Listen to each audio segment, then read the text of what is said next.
Hello friends, welcome to our YouTube channel. आज हम करेंगे क्लास 8 का chapter number 8 of history subject women, caste and reforms. इस chapter को हम पार्ट्स में डिवाइड कर रहे हैं। ये 4th पार्ट है, द नॉन ब्राह्मण मूवमेंट। नॉन ब्राह्मण मूवमेंट्स में क्या है? In the early 20th century the non-Brahmin movement started. Early 20th century में non-Brahmin movement start होती है.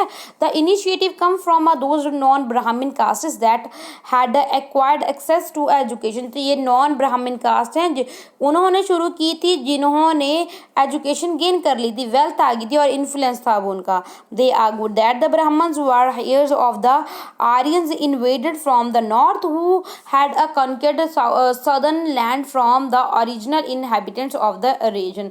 तो ये बोलते हैं ये जो आर्यंस इन्वेडर्स थे ना, जो नॉर्थ में से आए थे, ये उन्हीं के ये ईयर्स हैं, यानी कि उन्हीं के ये वारिस हैं ब्राह्मण्स, और जिन्होंने साउथ में आकर जो ओरिजिनल इनहेबिटेंट्स थे उनकी इन्होंने लैंड ले ली थी. द इंडिजीनियस द्रविडियन कास्ट, जैसे कि इंडिजीनियस द्रविडियन कास्ट्स हैं, they also challenge Brahmanical claims to power. तो ये चैलेंज कर रही हैं ब्राह्मणिकल क्लेम टू पावर को भी. E.V. रामास्वामी नेक्चर और the Periyar as was called came for the middle class family. Middle class family से बिलोंग करते थे. Interestingly he had been eccentric in the early life and had a study Sanskrit scriptures carefully, यानी कि इन्होंने संस्कृति के को बहुत अच्छे से पढ़ा था, स्टडी किया था. Later he become a member of the Congress. फिर वो कांग्रेस के मेंबर बन जाते हैं. Only to leave it is the disgusted when he found that at the feast of the organization by the nationalist seating arrangement followed caste distinction. ये ऐसा इसीलिए वो करते हैं क्योंकि जब उनको पता चलता है ना, जो ये नेशनलिस्ट हैं, जो भी इन्होंने सीटिंग अरेंजमेंट है उसमें कोई भी डिस्टिंक्शन नहीं है, कास्ट की कोई डिस्टिंक्शन नहीं है. ओके, तो that is the lower caste were made to sit at a distance. नहीं, सॉरी. तो यानी कि इस तरह की सीटिंग अरेंजमेंट बनाई गई है जिसमें जो लोअर कास्ट है ना वो एक डिस्टेंस पे बैठेंगे अपर कास्ट से. Okay, can they convinced that the untouchable had to fight for their dignity. तो ये जो अनटचेबल हैं उनको अपनी डिग्निटी के लिए भी लड़ना होगा. Okay, Pariyar founded the self respect movement. तो उसने सेल्फ रिस्पेक्ट मूवमेंट शुरू की परियार ने. He argued that the untouchable were the true upholder of an original Tamil and Dravidian culture which had been subjugated by the Brahmins. तो according to him, जिनको वो untouchable बोलते हैं वो ओरिजिनल इनहेबिटेंट्स हैं ये तमिल के. तमिल एंड द्राविडियन कल्चर उनका है और इनको कब्जा कर लिया था आकर ब्राह्मण्स ने. He felt that all the religion authority saw a social division and inequality as God given. तो क्या जी, ये जो जितने भी रिलीजियस अथॉरिटी है वो सोशल डिवीजन कर रही है और इनइक्वालिटी कर रही है, गॉड ने नहीं, गॉड गिवन है जो. ठीक है, untouchability had to free themselves. तो जो अनटचेबिलिटी है वो उनको फ्री अप कर रही है. Therefore from the all religion in order to achieve social equality. तो क्या जी, सभी को सोशल इक्वालिटी मिलनी चाहिए. Periyar was an outspoken critic of Hindu scripture. तो ये आउटस्पोकन थे, यानी कि बोल देते थे, ये आउटस्पोकन थे. और specially the codes of the Manu. तो कोड्स ऑफ मनु को ये मतलब इसके ऊपर बोला था इन्होंने. The ancient law giver and the Bhagavad Gita and the Ramayana. तो इनके बारे में ये बोलते थे, इनका हवाला लेकर बोलते थे क्योंकि इनको इन्होंने अच्छे से पढ़ा था. He said that these texts had been used to establish the authority of Brahmin. ये जो टेक्सेस है ना, ये रामायण है, भगवत गीता है और एंशिएंट जितने भी ये हिंदू स्क्रिप्चर्स हैं, इसमें जो ब्राह्मण्स की अथॉरिटी को एस्टेब्लिश करने के लिए ये टेक्सेस हैं. ओवर लोअर कास्ट, जिसमें लोअर कास्ट को हमेशा नीचे रखा गया और ब्राह्मण्स को अपलिफ्ट करने का काम करते हैं ये text. And the domination of the main over women. और जिसमें डोमिनेशन दिखाएगा वुमेन को इन्फीरियर और जो मेन है उनको सुपीरियर दिखाते हैं ये Texas. These assertion did not go unchallenged. तो ये जो असर्शन वो बोल रहे थे इनको बहुत ऐसा नहीं है वो उनको कोई चैलेंज का सामना नहीं करना पड़ा, बहुत चैलेंजेस का सामना करना पड़ा. The forceful speeches writing and a movement of the lower caste leads did lead to a rethinking and some self criticism among upper caste nationalism leader. तो ये सब कुछ ये इनकी सबकी जो मूवमेंट चला रहे थे और ये राइटिंग स्पीचेस, ये इनसे क्या हुआ, जो नेशनलिस्ट लीडर थे वो भी सोचने के लिए मजबूर हो जाते हैं। But the orthodox Hindu society also reached by a founding is Sanatan Dharma Sabha. सनातन धर्म सभा ये बना लेते हैं जो ब्राह्मण्स होते हैं, और भारत धर्म महामंडल इन नॉर्थ, ये देखो एक भारत धर्म महामंडल नॉर्थ में बनाते हैं और एक सनातन धर्म सभा बनाते हैं। एंड एसोसिएशन लाइक द ब्राह्मण सभा इन बंगाल, और ब्राह्मण सभा भी बनाते हैं, ये बंगाल में बनाते हैं। The object of this association was to uphold the caste distinction as the cornerstone of Hinduism, यानी कि ये अपहोल्ड करना चाहते थे कास्ट डिस्टिंक्शन को, यानी कि हर एक कास्ट को अलग पहचान दिलाना चाहते थे। And show how this was sanctified by the scripture, वो बताते हैं कैसे ये स्क्रिप्चर ने सेंसिफाइड किया है, अलग अलग किया है। Debates and struggles over the caste continued beyond the colonial period and are still going on time. तो क्या ये मतलब ये कॉलोनियल पीरियड पे भी चलता रहा, ये अभी भी मतलब बहुत चलता रहता है ये कास्ट सिस्टम के ऊपर डिबेट। ये देख सकते हो, ये हैं E.V. रामास्वामी नेकर, पेरियर भी बोलते हैं इनको, ये पेरियर ऑन वुमेन। ये क्या लिखते हैं, वो लिखते हैं only with the arrival of the word such as a थारा मुखर थम are women had become a puppet in the hands of their husband. तो ये वर्ड थारा मुखर थम वर्ड से ही वुमेन है वो कठपुतली बन जाती है भाई अपने हस्बैंड के हाथों की, ठीक है। We ended up with a such father who advise their daughter that they had been a gifted away to their husband and they belong to their husband place. तो क्या जी जो गिफ्ट दिए हैं ना इसके पापा ने, लड़की के पापा ने दिए हैं, वो हस्बैंड को ही बिलोंग करते हैं सभी gift. This is the result of our association with Sanskrit. तो ये ऐसे एसोसिएट करते हैं संस्कृत हमें, ठीक है। तभी तो वो डोमिनेटिव जब सामान भी दे दिया है फिर तो लड़की का होना चाहिए ना। चलो देखते हैं आगे, देखते हैं भाई, हम पढ़ रहे थे है ना, ये हो गया था। ये हम ऑर्गेनाइजिंग फॉर रिफॉर्म्स, तो रिफॉर्म्स के लिए क्या क्या हुआ। एक तो ब्रह्मो समाज के बारे में हम पढ़ा था हमने। द ब्रह्मो समाज फॉर्म्ड इन 1830 में ब्रह्मो समाज की स्थापना की गई। Prohibited all form of idolatry and a sacrifice, जिसमें जितने भी तरह के ये सेक्रीफाइस होते हैं उनको ये प्रोहिबिट मना करती थी ब्रह्मो समाज। बिलीव्ड इन द उपनिषद, वो उपनिषद में बिलीव करती थी। And forbade its members for a criticizing other religious practices, और जो मेंबर्स हैं और भी जो रिलीजियस प्रैक्टिसेस को भी ये क्रिटिसाइज करती थी। It critically drawn upon the idols of the religion especially by the Hinduism and Christianity, looking at their negative and positive dimension। तो ये पॉजिटिव और नेगेटिव डायमेंशंस देखती थी हिंदुइज्म और क्रिश्चियनिटी के ब्रह्मो समाज जो ऑर्गेनाइजेशन थी। आगे है डिरोजियो एंड यंग बंगाल। तो ये इसमें क्या है,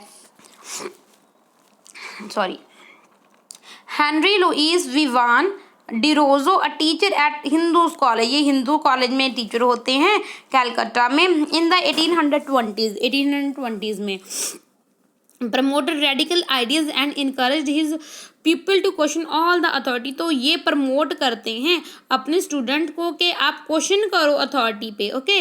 referred to as a young Bengal movement, तो जिसको मूवमेंट का नाम दिया गया young Bengal movement. He students attract, तो जो अटैक करते हैं ट्रेडिशन और कस्टम्स के ऊपर, डिमांड करते हैं education for women and campaign चलाते हैं freedom of thought and expression का। ये हैं जी हेनरी डेरोजियो, ठीक है, ये करते हैं उनको। ये भी देख लेते हैं पहले क्या है। ये है Keshav Chandra Sen, one of the main leader of Brahmo Samaj के ये लीडर हैं। आगे है Ram Krishna Mission and Swami Vivekananda, named after Ram Krishna Paramhansa Swami Vivekananda guru, ये स्वामी विवेकानंद जी के गुरु थे। The Ramakrishna Mission stress the ideal of the salvation throughout the social service and the selfless action, यानी कि हमें साल्वेशन मुक्ति मिल सकती है। कैसे मिल सकती है? अगर हम सोशल सर्विस करें, वो भी सेल्फलेस एक्शन करें, यानी कि बिना किसी स्वार्थ के काम करें। स्वामी विवेकानंद जी हैं, 1863 से लेकर 1902 में ये उनका लाइफ स्पेन है। Whose original name was Narendra Nath Datta, उनका जो ओरिजिनल नेम था वो था Narendra Nath Datta. Combined the simple teaching of Shri Ramakrishna with his well founded modern outline and spread them all over the world. जो इनके गुरु थे रामकृष्ण, उनके जो मॉडर्न आउटकम थे, उनके जो भी उनके विचार थे, उनकी टीचिंग को उन्होंने एक आउटलुक दिया और उनको स्प्रेड किया पूरे वर्ल्ड में। After hearing him in the world parliament of the realism in the Chicago in 1893, Chicago में गए थे, बहुत इंपॉर्टेंट है, बहुत मशहूर भी है। शिकागो में 1893 में ये एक वर्ल्ड पार्लियामेंट में गए थे। द न्यूयॉर्क में हेराल्ड रिपोर्टर, तो हेराल्ड रिपोर्ट क्या करते हैं? वी फील हाउ फुलिश, तो वो बोलती हैं how foolish it is to send a missionary to this a learned nation, तो वो कितना भी होएगा ये लर्नड अगर मिशनरी को भेजेंगे उधर, ठीक है। तो indeed Swami Vivekananda was the first Indian in the modern time, तो मॉडर्न टाइम में ये फर्स्ट इंडियन थे, स्वामी विवेकानंद जी थे।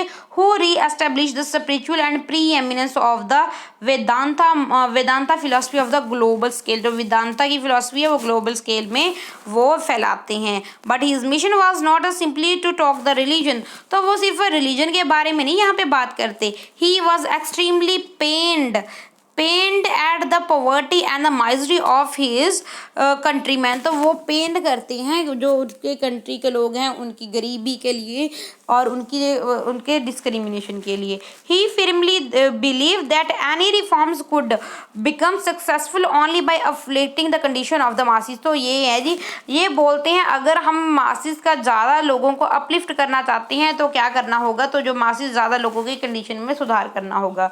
Therefore his a clarion call to the people of India was to rise above the narrow confines to their religion of the kitchen and come together in the service of the nation. By sending out this call, he made a signal contribution to the nascent nationalist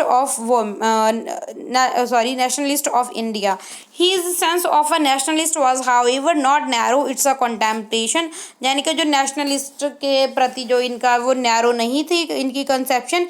He was convinced that many of the problems facing the mankind could only be overcome, तो क्या जी ये जो Mankind की ये बात करते हैं, जो प्रॉब्लम्स हैं उनको ओवरकम करना होगा। If the nation of the world come together, अगर सभी नेशन वर्ल्ड के इकट्ठे हो जाएं, इक्वालिटी की बात करें। Therefore it's his exhortation to the youth was to unite on the basis of the common spiritual heritage, तो ये common spiritual heritage के बेस पे ये सभी को इकट्ठा करते हैं। In the exhortation he become a truly and symbol of the new spirit and source of the strength for the future, यानी कि ये source of strength बन जाते हैं यूथ के लिए ये, ठीक है। तो ये हैं स्वामी विवेकानंद जी, देख सकते हो। आगे आ जाता है प्रार्थना समाज। ये प्रार्थना समाज क्या है? ये 1867 में बॉम्बे में इसको एस्टेब्लिश किया गया। Prarthana Samaj saw to remove a caste restriction, जो कास्ट रिस्ट्रिक्शन है, पाबंदियां लगाई गई हैं जाति के आधार पे, उसको रिमूव करना है इसका मेन मकसद।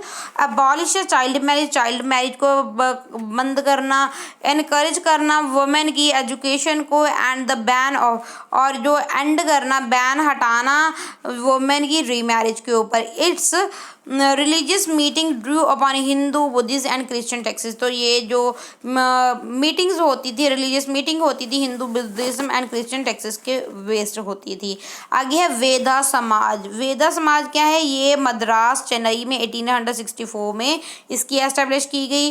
द वेदा समाज वाज इंस्पायर्ड बाय द ब्रह्मो समाज, ब्रह्मो समाज से ये इन्फ्लुएंस होकर एस्टेब्लिश किया गया था। It work to abolish caste distinction and promote widow remarriage and women's education, ये भी क्या ये कास्ट सिस्टम को अबॉलिश करने के लिए, विडो रीमैरिज के लिए और वुमेन की एजुकेशन के लिए ये वो कर रहा था। It members believe in one God, जो इसके मेंबर होते थे वो एक ही गॉड में बिलीव करते थे, कि भगवान में बिलीव करते थे। They condemned the superstition and ritual of the orthodox Hinduism, और जो हिंदुइज्म के जो ऑर्थोडॉक्स वो हैं पखंड रिचुअल्स हैं वो उनको ये मतलब मना करते थे उनके। देन अलीगढ़ मूवमेंट है the Mohammedan Anglo Oriental college founded by Syed Ahmed Khan, ये है सैयद अहमद खान जी। ओके 1875 एट अलीगढ़ इन्होंने बनाया था Mohammad Anglo Oriental college. Later become, इसको बाद में अलीगढ़ मुस्लिम यूनिवर्सिटी का नाम दे दिया गया। The institution offer modern education, इस इंस्टीट्यूशन में मॉडर्न एजुकेशन दी जाती थी जिसमें वेस्टर्न साइंस भी पढ़ाई जाती थी मुस्लिम्स को। The Aligarh movement at it is known had a enormous impact in the area of educational reform, तो इस एरिया में अलीगढ़ वाले एरिया में तो बहुत ज़्यादा एजुकेशनल रिफॉर्म्स आया था। Then a Singh Sabha movement reform organizing of the Sikhs, तो ये सिखों की ऑर्गेनाइजेशन है। फर्स्ट सिंह सभा, ये सिंह सभा अमृतसर में 1873 में बनाई गई, लाहौर में बनाई गई 1879 में। Sabha sought to rid the Sikhism of the superstition, तो ये सभा का क्या मकसद था, सिखों को सुपरस्टिट्यूशन से दूर रखना है, कास्ट डिस्टिंक्शन और practice seen by them as a non Sikhs. They promoted education among the Sikhs, तो सिखों के बीच में ये एजुकेशन का प्रसार करती थी ये movement. Often combining modern instruction with a Sikh teaching, तो मॉडर्न इंस्ट्रक्शंस का यूज़ किया जाता था।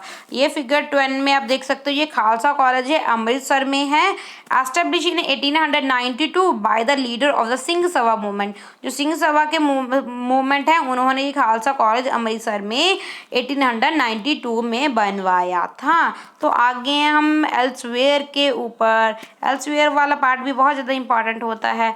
Black slaves and white planters, you have read about how Jyotirao Phule established a connection in his book Gulamgiri between a caste operation and the practice slavery in America. What was this system of slavery, तो हमने गुलामगिरी के बारे में पढ़ा था इस chapter में, ज्योतिबा फूले जी ने लिखा था, उसमें वो बात करते हैं स्लेवरी की बात करते हैं जो अमेरिका में है और कास्ट सिस्टम की बात करते हैं जो इंडिया में है।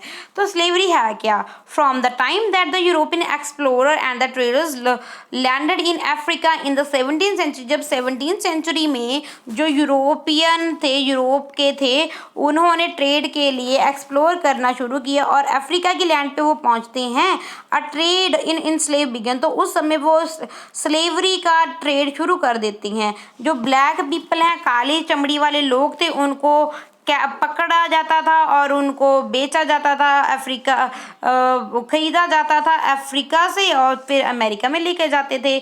जो वाइट लोग हैं, गोरे लोगों को बेच दिया जाता था। And made to work on cotton, तो वो कॉटन की मिल में काम करते थे एंड अदर प्लांटेशन में उनको से काम करवाया जाता था। Most of them in the southern United State, तो ज़्यादातर ये सदर्न यूनाइटेड स्टेट्स में होते थे। In the plantation they had to work long hours, तो प्लांटेशन में उनको बहुत काम करने के लिए बोला जाता था।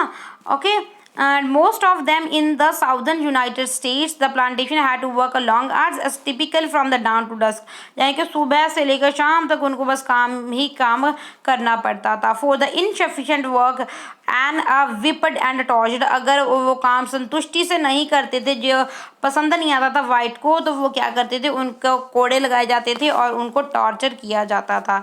ये देख सकते हो, many people white and black oppose slavery, बहुत से गोरे लोग भी और जो काली चमड़े वाले लोग होते हैं वो उन्होंने स्लेवरी को अपोज किया। थ्रू ऑर्गेनाइजिंग प्रोटेस्ट, तो इकट्ठे होकर उन्होंने प्रोटेस्ट करने शुरू कर दिए। In doing so they invoked the spirit of the American revolution, तो जिससे अमेरिकन रेवोल्यूशन हुआ 1776 में।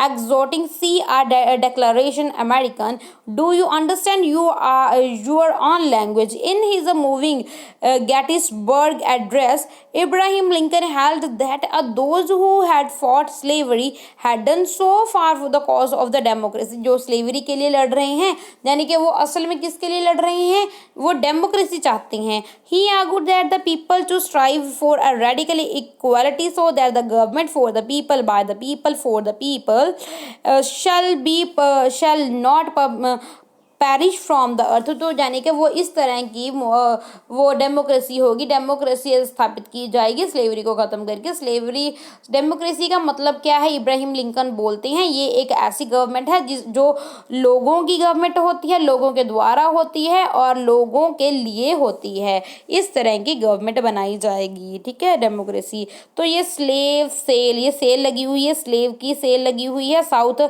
कैरोलिना यूएसए में 1856 में। Here you see a potential buyers examining African slaves at an occasion. तो यानी कि नीलामी होती थी इनकी, फिर जो ज़्यादा पैसे देता था उसको ये बेच दिए जाते थे गुलाम। तो ये जो हमारा चैप्टर है, chapter number 8 women caste and reforms, ये आज हमने कंप्लीट कर लिया है। आई होप आपको सब कुछ अच्छे से समझ में आ गया होगा। Thank you and God bless you.